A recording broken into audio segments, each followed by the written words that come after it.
পড়ে। যারা বসে আছেন নামাজ পড়ছেন 5 ওয়াক্ত কারা, তাহলে চোর ধরা পড়বে।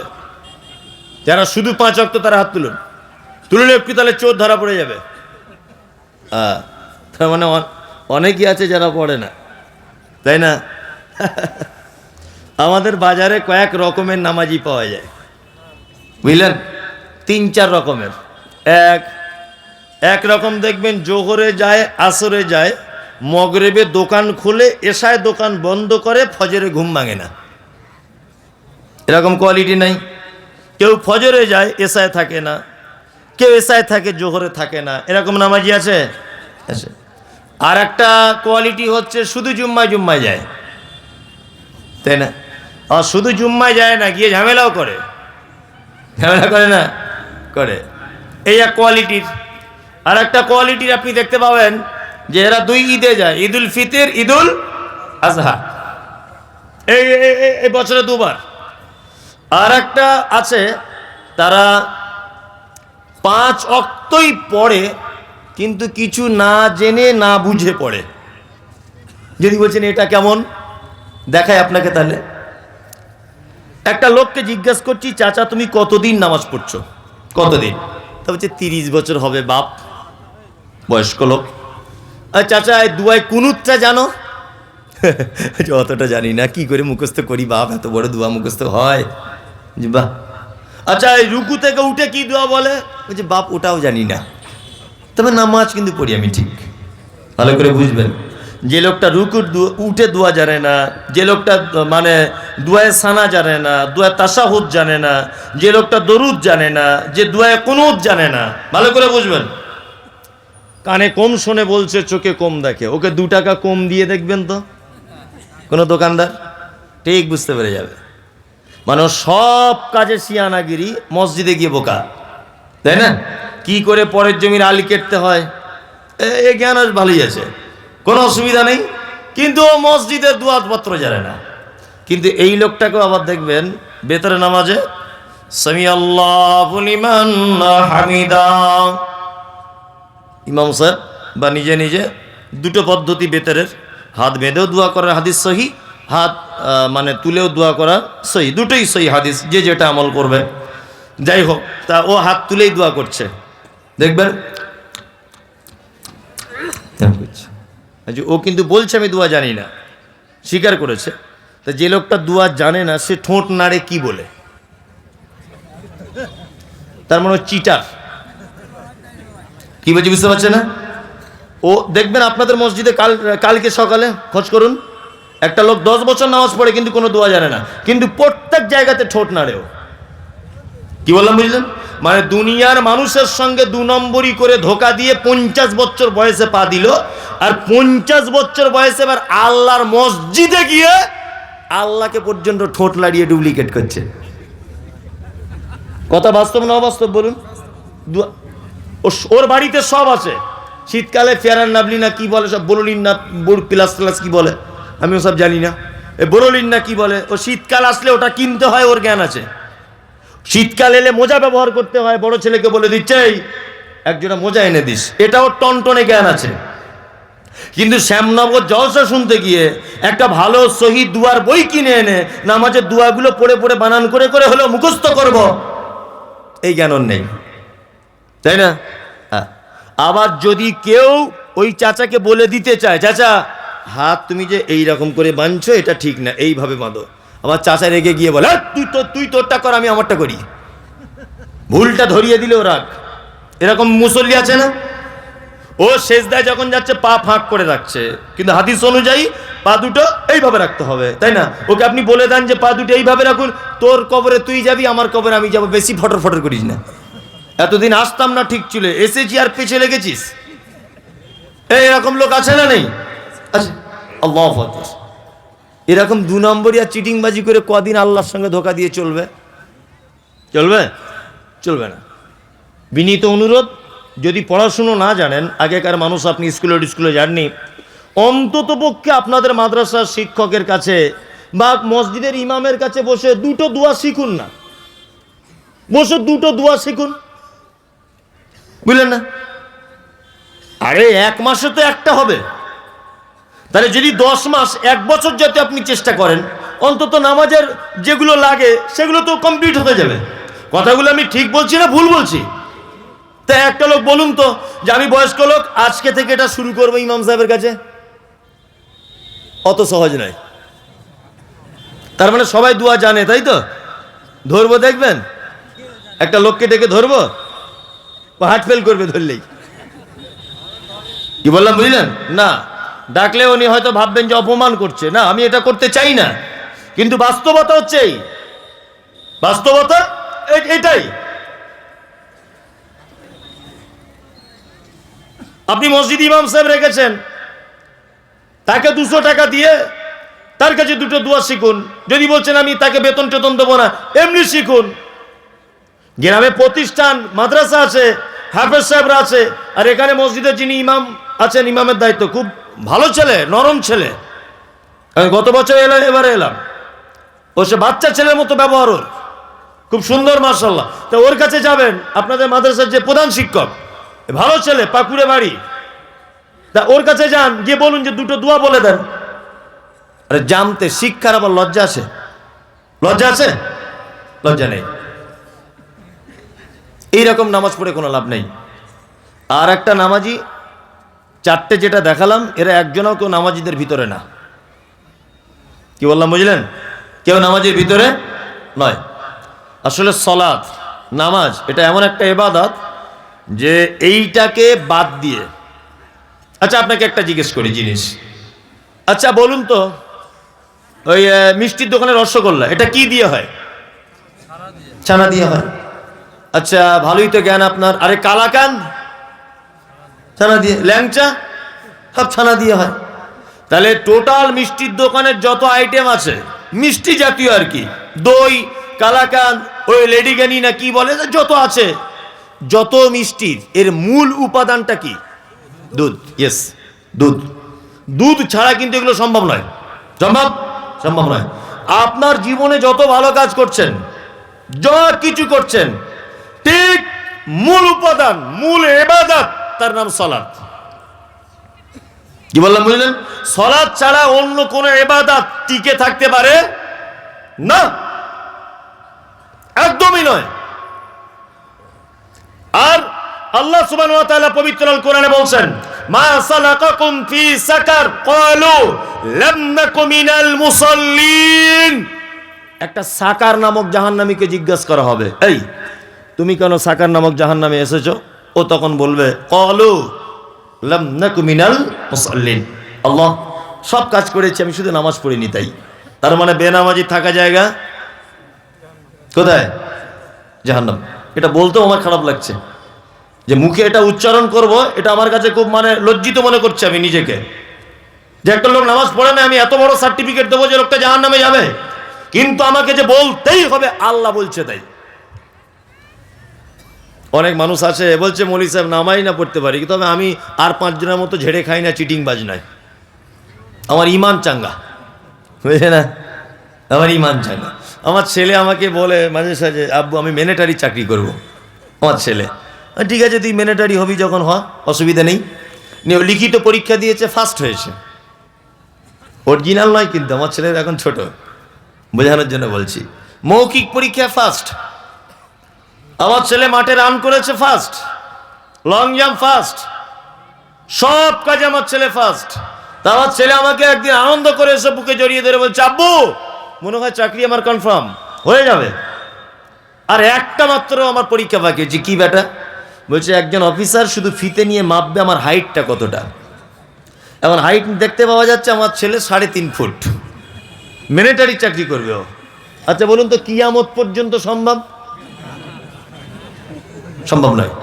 কারণ এই চাকরিটার মূল শর্তই হচ্ছে হাইট ভালো হতে হবে। তুমি লেখাপড়া মাধ্যমিক অসুবিধা নেই, উচ্চ মাধ্যমিক অসুবিধা নেই, কিন্তু এই চাকরিটার মূল শর্ত কি? হাইট ভালো হতে হবে, তাই না? আমি দান করি মৌলী সাহেব, কোনো সমস্যা নেই। আমি তো এই শ্যামনগর মাদ্রাসায় 50,000 দিয়েছি, আবার ওই রাধানগরে দিয়েছি 50। সব ভালো কাজ আপনার, শুধু আপনি নামাজটা পড়েন না, তাই তো? গোলাম হোসেন, আপনার থাকার জায়গা জাহান্নাম। কোথায়? সব সব পরীক্ষায় পাস, কিন্তু হাইট কম। তাহলে এই কাজের শর্ত কি? হাইট। জান্নাতে যাওয়ার শর্ত কি? সালাত, তাই না? জান্নাতে যাওয়ার শর্ত সালাত। যারা বলছেন এক ওয়াক্ত যাই এক ওয়াক্ত যাই না, এদের চরিত্র কেমন বলে দিই। এক, আমার ছেলে এবার মাধ্যমিকে 5টা সাবজেক্টে পরীক্ষা দেবে, বা আপনার ছেলে দেবে 5টা সাবজেক্টে পরীক্ষা দেবে। তা আপনার ছেলে 4টেতে 100 100 100 পেয়েছে, আর একটাতে 0 0 0। যারা শিক্ষিত মানুষ বা স্কুলের সঙ্গে যুক্ত আছেন আপনারা জানেন, বিবেচনা করে বুদ্ধি কাটিয়ে বলুন, 4টেতে 100 100, একটাতে 0 0, রেজাল্ট যেদিন বার হবে আমার ছেলে পাস না ফেল? ফেল। ফেল মানে জোহরে গেছে 100 100 নাম্বার পেয়েছে, অসুবিধা নেই, ফজরে ঘুম ভাঙিনি তাই পড়েইনি, ফেল, 0। কি বলছি বুঝতে পারছেন? আল্লাহ সুবহানাহু ওয়া তাআলার ভাষা দেখুন। আল্লাহ তাআলা বলছেন আল্লাযীনা হুম সালাওয়াতিহিম ইউহাফিজুন, ফেরদাউস নামক জান্নাতে যাবে তারা সালাওয়াতিহিম। আলেম ওলামারা আছেন, আল্লাহ বহু বচন শব্দ ব্যবহার করে বলছেন যারা সালাত সমূহ হেফাজত করে। কি বললাম বুঝলেন? যারা সালাত সমূহকে হেফাজত করে তারা, তার মানে যারা 5 ওয়াক্ত সালাত আদায় করে। চলুন, অনেক মানুষ এমন নামাজি আছে যারা বাড়িতে পড়ে মসজিদে যায় না, এরকম বদ অভ্যাস নেই? আছে। বাড়িতে সালাত ইচ্ছাকৃতভাবে হবে না, কারণ আল্লাহ সুবহানাহু ওয়া তাআলা বলেছেন আরকাউ মা'আর রাকিঈন, তোমরা রুকুকারীদের সাথে রুকু করো। তার মানে জমাতে যাও। তার মানে কি? জমাতে যাও। আল্লাহ মোমেনদের গুণ তারপরে বলছেন ইনফিকুন অমিম্মা রাযাকনাহুম ইনফিকুন। মোমেন আল্লাহর রাস্তায় দান করে। মোমেন কি করে? দান করে। যদি বলছেন মৌলী সাহেব আপনারা পারেন বেশ ভালো, ঠিক ঘুরে ঘুরে জায়গায় এসেছেন দানের ব্যাপারে, আমি কারো কাছে টাকা চাইবো না, তবে বিনীত অনুরোধ আপনি আমাকে 10টা মিনিট টাইম দেন, আপনাকে একটা গুরুত্বপূর্ণ ঘটনা আমি আপনাকে শোনাবো হাদিস থেকে। কি বললাম বুঝলেন? এইটা শুনে আপনি বাড়ি যাবেন, যেখানে পারবেন যান, আমার কোনো আপত্তি নেই। আল্লাহ নবী সাল্লাল্লাহু আলাইহি ওয়াসাল্লাম পৃথিবী থেকে চলে যেদিন গিয়েছিলেন সেই দিনটির নাম কি? কি বার ছিল সেদিন? সোমবার। সোমবার। জীবনে অনেক কিছু শুনেছেন, আর এইটা আজকে শুনুন। এইটা আমি বলছি, বাংলাদেশের প্রখ্যাত আলেম ডক্টর আসাদুল্লাহ আল গালিব একটা বই লিখেছেন সিরাতুর রাসূল। এই বইয়ের একেবারে শেষের দিকে এই ঘটনাগুলো বিস্তারিতভাবে পাবেন। আমি একদম আজকে পড়লাম এবং একাধিকবার পড়ে আপনাকে বলছি, সহিহ হাদিসের উদ্ধৃতি দিয়ে তিনি ঘটনাটা বর্ণনা করেছেন। এক, আল্লাহ নবী সাল্লাল্লাহু আলাইহি ওয়াসাল্লাম সোমবার পৃথিবী থেকে চলে গেছেন। তার আগের বৃহস্পতিবার জীবনের শেষ নামাজ জমাতে পড়িয়েছিলেন মাগরিবের। বৃহস্পতিবার মাগরিবের, আর বৃহস্পতিবার মাগরিবের প্রথম 2 রাকাতে যে তেলাওয়াত করেছিলেন সূরা মুরসালাত, যার শেষ আয়াত ছিল ফাবি আইয়ি হাদিসিম বাদাহু ইউমিনুন। আল্লাহ বলছেন এর পরেও কি তোমরা অন্য কোন কথার উপর ঈমান আনবে?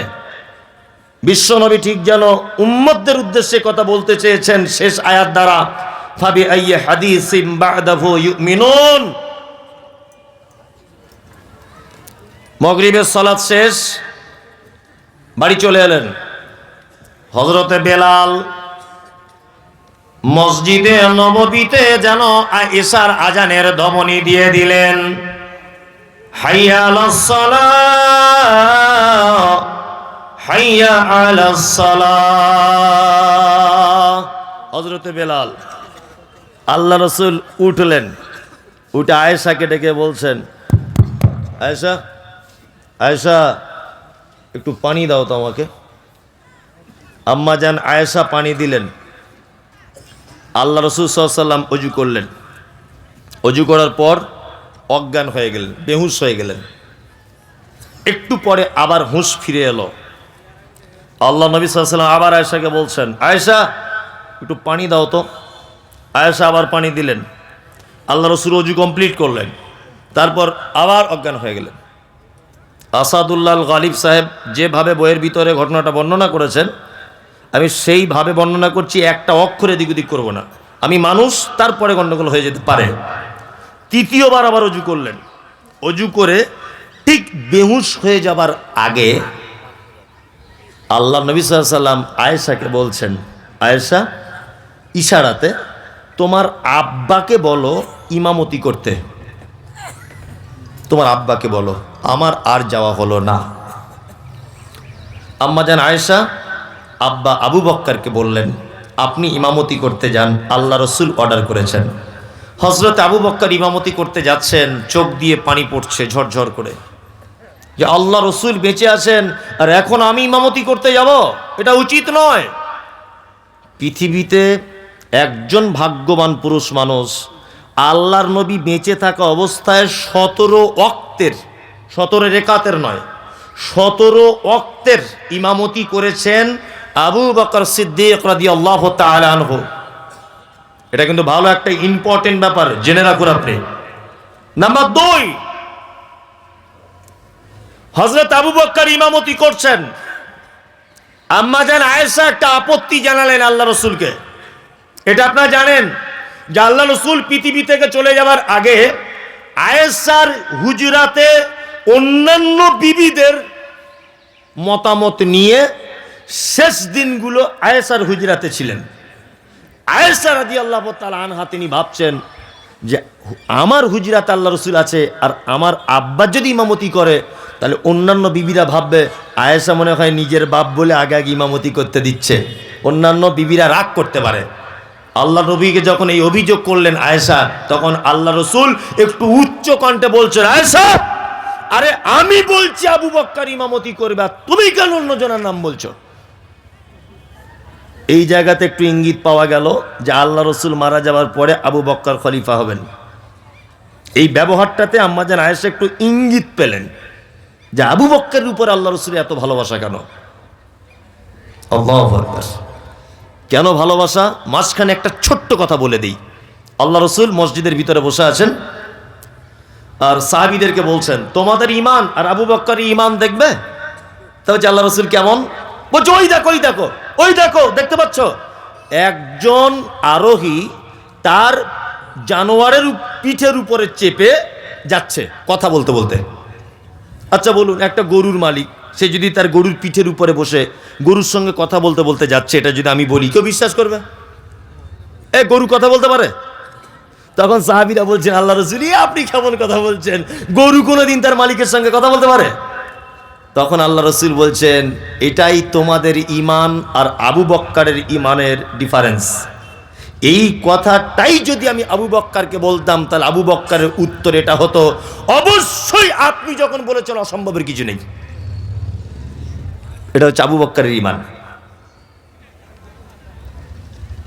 শুক্রবার চলে গেল, আল্লাহ রসুল মসজিদে যেতে পারেননি। শনিবারের দিন আল্লাহ রসুল একটু সুস্থতা অনুভব করলেন। জোহরের আজানের আগে আল্লাহ রসুল আয়েশা রাদিয়াল্লাহু তাআলা আনহাকে বলছেন, আয়েশা দুজন সাহাবীকে বলো তো আসতে। তা আম্মা জান আয়েশা বলছেন, আমি পর্দার আড়াল থেকে দুজন সাহাবীকে বললাম, আপনারা দুজন আসুন। আল্লাহ রসুল দুজন সাহাবীর কাঁধে ভর দিলেন। তখন ইমামতিতে দাঁড়িয়ে গেছেন হযরত আবু বকর সিদ্দিক রাদিয়াল্লাহু তাআলা আনহু, জোহরের নামাজের ইমাম। কে? আবু বকর। আল্লাহ রসুল মসজিদে ঢোকা এই ব্যাপারটা আবু বকর বুঝতে পেরে গেলেন যে আল্লাহ রসুল এবার ঢুকছেন। আবু বকর পিছনে হটে আসার মনস্থির করলেন। আল্লাহ রসুল আবু বকরকে ইশারা করে বললেন, আবু বকর একদম নয়, ইমামতির জায়গাতে মেহরাবে তুমি দাঁড়াও। আবু বকর দাঁড়িয়ে আছেন। আল্লাহ রসুলকে নিয়ে আবু বকরের বাম দিকে বসিয়ে দেওয়া হলো। আবু বকরের কোন দিকে? তাহলে আবু বকর যদি ইমাম হয়, ধরে নেন এই যে ইমামতি করছেন আবু বকর, আর আবু বকরের বাম দিকে যদি আল্লাহ নবীকে বসানো হয়, তাহলে আল্লাহর নবীর কোন দিকে হলো আবু বকর? ডান দিকে। এটা জেনে রাখুন, ইসলামের প্রথম মুকাব্বির তিনি হচ্ছেন হযরত আবু বকর সিদ্দিক রাদিয়াল্লাহু তাআলা আনহু। এই মুহূর্তের সাথে সাথে ইমাম পরিবর্তন, আল্লাহ রসুল হয়ে গেলেন ইমাম, আবু বকর হলেন মুকাব্বির। এখান থেকে একটা মসলা জেনে নেন যে ইমাম অসুস্থ হলে প্রয়োজনে বসে ইমামতি করতে পারে। মাথায় রাখবেন, কি বললাম বুঝলেন? আল্লাহ রসুল বসে বসে আস্তে আস্তে করে ইমামতি করছেন, সাহাবীরা গলার আওয়াজ শুনতে পাচ্ছেন না অসুস্থ বলে, এই জন্য পাশে দাঁড়িয়ে উনি যখন বলছেন আল্লাহু আকবার আল্লাহ রসুল, তখন আবু বকর জোরে বলছে আল্লাহু আকবার। মুকাব্বির। বুঝুন ভালো করে। জোহরের নামাজ শেষ, আল্লাহ নবী সাল্লাল্লাহু আলাইহি ওয়াসাল্লাম বাড়ি এলেন। আয়েশার হুজরাতে আল্লাহ রসুল ঢুকেই প্রথমেই আম্মাজান আয়েশাকে বলছেন, আয়েশা আচ্ছা বলো তো, আমাদের বাড়িতে কি কোনো টাকা পয়সা আছে? তা আম্মাজান আয়েশা বলছেন যে আমাদের বাড়িতে সোনার দিনার, দিনার বলা হয় সোনার কয়েনকে, আর দিরহাম বলা হয় চাঁদির কয়েনকে, তখনকার দিনে চলতো। তা আম্মাজান আয়েশা বলছেন যে আমাদের বাড়িতে 5টা থেকে 9টা দিনার অর্থাৎ স্বর্ণের কয়েন আছে। তখন আম্মাজান আয়েশাকে আল্লাহ রসুল উচ্চ কণ্ঠে বলছেন, আয়েশা আরে কোনো ইমানদার এবং নবীদের জন্য উচিত নয় এত নিকৃষ্ট সম্পদ বাড়িতে রেখে আল্লাহর সাথে সাক্ষাৎ করবে। তুমি কেন দান করে দিলে না? কেন তুমি দান করলে না? তুমি যদি দান করে দিতে তাহলে আমি আল্লাহর কাছে যাওয়ার পরে সাথে সাথে বিনিময় পেয়ে যেতাম। তখন আম্মাজান আয়েশা বলছেন, আল্লাহ রাসূল আপনি অসুখে ছিলেন, এই কারণে ব্যস্ততার কারণে আমি টাকাটা দান করতে পারিনি, দয়া করে আপনি বলুন আমি এখনই দান করে দিচ্ছি। তার মানে বিশ্ব নবী মুহাম্মদ রাসূলুল্লাহ সাল্লাল্লাহু আলাইহি ওয়াসাল্লাম জমিয়ে রাখা সম্পদ যেটা ছেড়ে মানুষ কবরে চলে যায়, এই সম্পদকে নিকৃষ্ট সম্পদ বললেন, আর মানুষ যেটা দান করে যায় আল্লাহর রাস্তায় এটাকে উৎকৃষ্ট সম্পদ বললেন। টাকা জমাচ্ছেন না? তার ভিতরে আমিও, শুধু যে আপনাকে বলছি তা নয়, আমিও জমাচ্ছি না অর্থ। আমাদের চিন্তা ভাবনা কি? আগামী জেনারেশনের ভবিষ্যৎ ভালো করা। আমি টাকা পয়সা জমাচ্ছি কেন? আমার বেটা ভালো থাকবে তাই, তাই না? জি। আপনি কেন টাকা পয়সা উপার্জন করছেন? আপনার বেটা ভালো থাকবে তাই, তাই না? পৃথিবী যে কেমন জায়গা এটা আপনাকে দেখাবো, বাস্তবে আমি দেখাবো কেমন। এই দেখুন আপনাকে দেখাচ্ছি পৃথিবী কেমন জায়গা। চাচা আপনি এখানে আসুন তো, আপনি এখানে আসুন, আসুন, কিছু ধরবো না, ভয় নেই, আসুন। আপনি আমার আব্বার থেকে বয়স্ক মানুষ, আসুন, আসুন, দুজনেই আসুন না, কথা বলিয়েন না। এই দেখুন অনেক সময় বাস্তব কিছু জিনিস থেকে আমাদের জ্ঞান গ্রহণ করতে হয়, হয়তো হয় না? অবশ্যই জ্ঞান প্রতিটা জিনিস আছে, আমরা জ্ঞান বার করতে পারছি না। তাই এক, পৃথিবী কেমন জায়গা আমি আল্লাহর কসম বলছি, বাপ আপনাদেরকে অপমান করার জন্য আমি ডাকিনি, হ্যাঁ, শুধু মানুষকে কিছু শিক্ষা দেওয়ার জন্য আপনাকে ডেকেছি। কি নাম আপনার? আপনার নাম বলেন। আব্দুল আজিজ। আব্দুল আজিজ। পৃথিবী কেমন জায়গাটা বলছি। আপনার বয়স কত হতে পারে মোটামুটি একটা? আমার বয়স মোটামুটি 40-45। যাই হোক, মানে ওনার বয়স মোটামুটি 60 বছর প্লাস। আপনার কত? আমার 66 কাগজ কলম। ও 60 বছর। আপনার দুজনের আব্বা বেঁচে আছে? আব্বা বেঁচে আছে? অনেক আগে মারা গেছে? কতদিন হবে? হ্যাঁ 10-20 বছর। আপনার? আমার 50 বছর। 50 বছর হয়ে গেল। দুজনা ইমানদারির সাথে সত্যি কথা বলুন, একদম। আপনারা দুজন কেউ মিথ্যা বলেন না আমি জানি, তারপরেও এখন এই মুহূর্তে ইমানদারির সাথে বলবেন। আপনার আব্বা মারা গেছে 50, আপনার 20। আপনারা দুজনা কোনোদিন আপনাদের আব্বাদের কবরের পাশে দাঁড়িয়ে বলেছেন যে আল্লাহ আমার আব্বাকে একটু ক্ষমা করে দাও? সত্যি কথা বলবেন। যান যান, গিয়ে বসে বসুন, বসুন, হয়ে গেছে, যান। এর নাম পৃথিবী। যান আপনারা দুজন বসুন। এর নাম কি? এর নাম পৃথিবী। এদের দুজনারই আব্বা কিন্তু টাকা পয়সা সম্পত্তি যা করেছিল দুজনের ভবিষ্যতের জন্য, করেছিল না? হ্যাঁ করেছিল। কিন্তু তার বাপের কপালটা এত খারাপ যে যে বেটার জন্য হারাম হালাল দেখা দেখি করেনি, টাকা ইনকাম করতে হবে করেছে। দুঃখের বিষয় সেই বেটা আজ কবরের মাঝে গিয়ে একবারও বলল না যে আল্লাহ আমার আব্বাকে একটু ক্ষমা করে দাও। এই পরিস্থিতি কিন্তু আপনারও। এই পরিস্থিতি কার? আপনার। এতে অনুপরিমাণ কোনো ত্রুটি নেই। এই পরিস্থিতি আপনার অনিবার্য।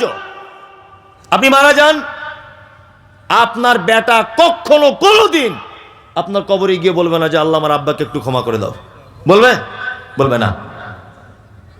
আপনার স্ত্রীর প্রতি আপনার ভালোবাসা ও আপনার প্রতি ভালোবাসা ততক্ষণ যতক্ষণ আপনার অর্থ আর নিঃশ্বাস আছে। কি বললাম বুঝলেন? স্বামী স্ত্রী একই খাটে শুয়ে আছেন, একই খাটে শুয়ে আছেন আপনারা দুজন। রাত 2টোর সময় আপনার স্ত্রী দেখছে আপনি মারা গেছেন। ও যদি কম্বল খুলে দেখে আপনি মরা, বলুন ও 1 সেকেন্ডের জন্য ওই ঘরে আর টিকতে পারবে? পারবে না। অথচ শোয়ার সময় গলা ধরে বলেছিল তোমায় ছাড়া বাঁচবো না। তার মানে বোঝা যাচ্ছে পৃথিবীর যত রঙ্গরস, যত প্রেম প্রীতি যা কিছু আছে, 2টো কারণে, 1 অর্থ, 2 নিঃশ্বাস। আপনার টাকা নেই, আপনার বেটা আপনাকে শালা বলে গাল দেবে। এই কথাটাই বলবে, তুই আমার জন্য কি করেছিস বল, বলবে না? তার মানে আপনার অর্থ নেই, আপনার বেটা আপনাকে শালা বলে গাল দিচ্ছে, তাই না? ওই জন্য বলছি টাকা পয়সা ইনকাম করুন, বেশি কিছু রেখে যাওয়ার চিন্তা ভাবনা করবেন না যে চামারগিরি করে সব টাকা পয়সা রেখে দিব, মাদ্রাসা মসজিদ গরিব এতিম ফকির কাউকে দেব না, বঞ্চিত করব সবাইকে, সব রেখে যাব। এতে আপনার অনুপরিমাণ কোনো সফলতা নেই। আমরা যারা এখানে দান করেছি বেশিরভাগ মানুষ কি বলছে একজন, আপনার গাড়িতে বোম মারা হয়েছিল কেন? ওই হুজুরেরা। হুজুর, আমি তো এখন পশ্চিমবাংলার সব থেকে হুজুর বিরোধী লোক। ওদের নাম শুনলে আমার শরীরের রক্ত গরম হয়ে যায়। ওদের নাম মানে ওই পীর সাহেবদের নাম মুখে আনলে আমার অজু নষ্ট হয়ে যায়, মানে গাল টাল দিয়ে ফেলি হয়তো মনে মনে কখন। এই জন্য বলছি, কি বললাম বুঝলেন তো? ওদের থেকে যত কিলোমিটার ডিস্টেন্স থাকা যায় আর কি, দূরে থাকবেন। হাওড়া জেলাতে বোম মেরেছিল গাড়িতে। কি বললাম বুঝলেন? প্রোগ্রাম করে আসছিলাম, রাস্তাতে সব ইয়ং ছেলেরা বাঁশ নিয়ে দাঁড়িয়ে আছে। তা আমি আসছি, গাড়িতে মারতে গেল। আমি ড্রাইভারকে বললাম যে এখান থেকে তুমি গাড়িটা একটু গতি বাড়াও। আমার যে ড্রাইভার সে একদম আগুন ড্রাইভার আর কি। যাই হোক, তা ওদের ওভারটেক করে কোনো রকম গাড়িটা আগে না, আমি দাঁড়ালাম। আজকে কি হয়েছে তোদের, মারবি আমাকে? এই কথা বলার পরে একজন আমাকে একটু গালাগালি করলো। গালাগালি করার সাথে সাথে 2জন দেখলাম সাইডে চলে গেল, আর একজন অকথ্য ভাষায় গালাগালি দিচ্ছে। না, আমি যেখানে প্রোগ্রাম করতে গেলাম সাথে সাথে ফোন করলাম, ওরা একদম 2-3 মিনিটের ভিতরে ওখানে চলে এলো। তখন আমার সঙ্গে আর কি চলছে ফাইটিং নিয়ে। ওরা এসে যখন প্রচুর লোক চলে এলো, ওদের একজনকে ধরে প্রচণ্ড মারধর করলো, মানে মাথা ফাতা ফাটিয়ে দিয়েছে মেরে আর কি। এখন তারপরে যখন এরা সংখ্যায় বেশি আমার পক্ষের লোক, তখন ওরা কি করলো, ওই আমার গাড়ির সাইডে একটা বোম মেরে দিল, এরকম একটা ব্যাপার। তখন আমি গাড়ির বাইরে দাঁড়িয়েছিলাম। ঘটনা হচ্ছে, আমি সেই আল্লাহর প্রতি আমার বিশ্বাস যে আল্লাহ মাছের পেট থেকে একজন নবীকে বাঁচিয়েছিলেন। আমি সেই আল্লাহর প্রতি ঈমান রাখি যে আল্লাহ নদীতে রাস্তা বানিয়ে মুসাকে পরিত্রাণ দিয়েছিলেন। আমি সেই আল্লাহর প্রতি এখনো বিশ্বাস রাখি, মৃত্যু পর্যন্ত থাকবে। সারা পশ্চিমবাংলায় আমি যেভাবে শিরিক এবং বেদাতের ব্যাপারে, হুজুরদের ব্যাপারে যে সমস্ত বক্তব্য রেখেছি, তাতে করে এতদিন আমার বেঁচে থাকার কথা নয়। কারণ আমি যে জায়গায় বসবাস করি এখানে আহলে হাদিস বলে কিছু নেই, সহিহ আকীদা, সব পীর ফকির হুজুরে ভর্তি। কি বললাম বুঝলেন? তারপরেও ইনশাআল্লাহ কোনো দিন কোনো রকমের কোনো বিপদের সম্মুখীন হয়নি। ছোটোখাটো কোনো বিপদের সম্মুখীন হয়েছি, আমাকে পুলিশ সব জায়গাতে মারাত্মকভাবে সাপোর্ট করেছে। আল্লাহ বাঁচিয়েছে, এটা তো আলাদা একটা দিক। দুনিয়াবি যদি কেউ সাপোর্ট করে, আমি সবসময় কিছু হলে পুলিশের দ্বারস্থ হলে পুলিশ আলহামদুলিল্লাহ সবসময়তেই ব্যাপক হারে সাপোর্ট করেছে, যেমন গতকালও করেছে। আলহামদুলিল্লাহ, আমার জন্য দোয়া করবেন যাতে জাতির সামনে সঠিক কথাগুলো নিখুঁতভাবে বলতে পারি। শুধু এই দোয়াটা করবেন।